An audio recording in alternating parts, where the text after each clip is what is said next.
Oh, howdy all, grab yourself a drink, it is time for some PathOfExile discussion. I wanted to talk quickly about the launch of the Ruthless with Gold event. Now as you can see, we're 12 hours into the event, I've been playing for about half that time, and I am in Act 5. You may notice that I am wearing one of the most garbage sets of boots that you've ever seen a character wear after the first act. This is 22 life, 21 lightning resist. You might notice if you're a veteran player of PathOfExile, there's a pretty important stat that these boots are missing, and that is movement speed. Why is that, you might be wondering? I have not had a single set of movement speed boots, and I've not had many opportunities to craft one. So a quick note during editing. Ruthless with Gold was definitely never going to be an event for everyone. However, I am in its target audience. I'm someone who looked at the Ruthless rule set when it was first announced and said, that looks like a lot of fun. I'm someone who finds that once I've got a lot of gear built up, I stop having fun in a league, and as a result, I don't go for items like Mage Blood anymore, because I find that I have more fun when I'm struggling through content than I do when I'm dominating it. In short, I am the target audience both for Ruthless and for the Ruthless with Gold event. I still think that this event is flawed, and that's the reason that I'm putting out this video. Now, it is normally the case in Ruthless that you might not have seen movement speed boots drop, or you might have only had one or two of them by this point.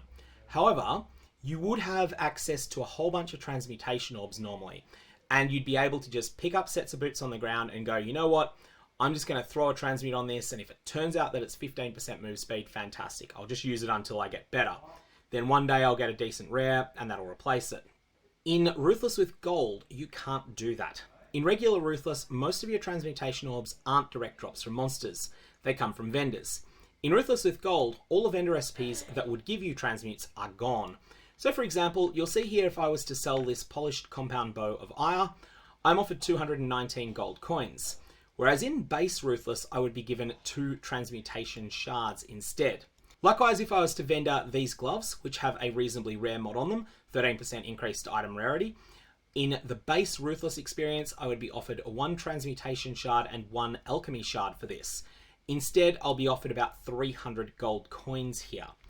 The key thing is that these gold coins do allow you to buy new items, but they don't allow you to upgrade existing items, and they don't allow you to solve problems with your gear set the way that transmutation orbs would. So, I am using a scoured shield. I do not own a transmutation orb to upgrade this. I am using 3 utility flasks that are all scoured. I do not own transmutation orbs to fix this. If this was regular Ruthless, I would have 10, 12, 15 transmutes by this point. I would not be looking at a granite flask that had great mods, but I would be looking at a granite flask that has at least 1 mod and probably 2 on it. Likewise for my quicksilver and my jade flask, likewise for this silly shield that I'm using, all of these things would be considerably better. Now this results in player power being considerably lower than it is in regular Ruthless. This is quite different to what GGG pitched this event as. I don't necessarily think this is a problem. I think that there's plenty of space for the game to be fun at higher or lower power levels. But I do think it is not what was said, and I think that GGG should probably reconsider some of the balance decisions that they've made. And what concretely I think they should be doing is making it so that the vendors that sell currency also sell transmutation orbs at some reasonable rate, maybe 1200 coins or something like that, and that they also sell alchemy orbs at a less reasonable price. This could be 12,000, this could be 10,000, this could be 15,000. Any of these sorts of price ranges would work. These currencies are currently not available, whereas in the base Ruthless experience, they are available even if you have to use them somewhat sparingly. If you do find yourself in a situation where for some reason you're not getting any transmutes, you can go to one of the vendors and you can turn 15 portal scrolls into a transmutation orb. It's not an efficient use of resources, but it's something you can do.